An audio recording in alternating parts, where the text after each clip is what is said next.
This morning, the Knesset voted in opposition MK Uri Ariel to the Committee for the Appointment of Judges, giving Nationalist committee members the majority for the first time in years. Shalom to attorney Yossi Fuchs. Good afternoon. Now, what does the election of MK Uri Ariel to the Committee for the Appointment of Judges mean for the justice system itself? You see, the way we see it, the major problem that we have in the system is that because there's 3 Supreme Court judges on the committee, usually what happens is there's always an automatic majority of them together with the left representative to any judge that they want to put into the Supreme Court, which basically makes sure that there's always the vast majority of the judges are towards the left in the way they look at things.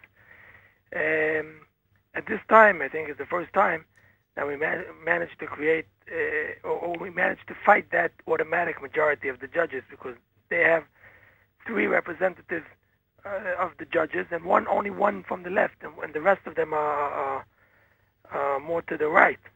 And now we have Minister Ne'eman, we have Minister Gilad Erdan. They're both more or less right-wing. And now we have 2 Knesset members, Dudu Rotem and Uri Ariel, that are also from the right. And hopefully it will create a situation that the judges in the Supreme Court are similar to what the general public is, and not only from one side. Now, MK Ariel is not a part of the coalition. Why do you think he was able to win this post with this very narrow victory? Very narrow. I'll tell you something. I know a little bit of the insides and behind the sceneries. Roni Bar-On is an artist in creating enemies in the political system. He's done that when he was in the Likud, and he's done that. He managed to do that in Kadima as well, because if all the Knesset members of Kadima would have voted for Roni Bar-On, he would have got the seat rather than Uri Ariel. But it appears that at least 3 or 4 in Kadima did not vote for him. And it doesn't matter who they voted for, even if they voted for Eitan Kabel, but the fact that he lost their votes, Uri Ariel won. So he could only complain to himself. It's his attitude. He has a serious attitude problems, and the way I analyze it from what I know, he earned his loss. And what about the Supreme Court? What sort of effect will this appointment have? So I'm saying, for instance, if the major thing is they elect also judges to the district courts and so forth. But the most critical thing is the judges in the Supreme Court, because they rule on all the things that have to do with the basic laws and human rights and all kinds of stuff like that are very political. And the way we see it,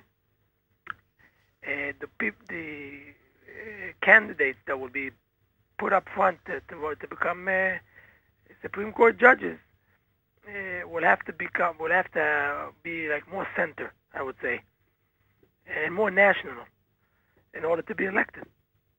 And I think that's what we really want to. I don't want the Supreme Court to be all right wing, and I don't want it to be all left. I want it to be proportional to the public. And I think this is the first time that there's a chance that we'll achieve that goal. So you're a lawyer. Do you believe the Supreme Court has too much power, the right amount, or not enough? No, it took to himself, because we don't have a constitution in our system, a real constitution. Supreme Court came into this vacuum and basically took on himself much more than is taken on a Supreme Court in any other Western state in the world.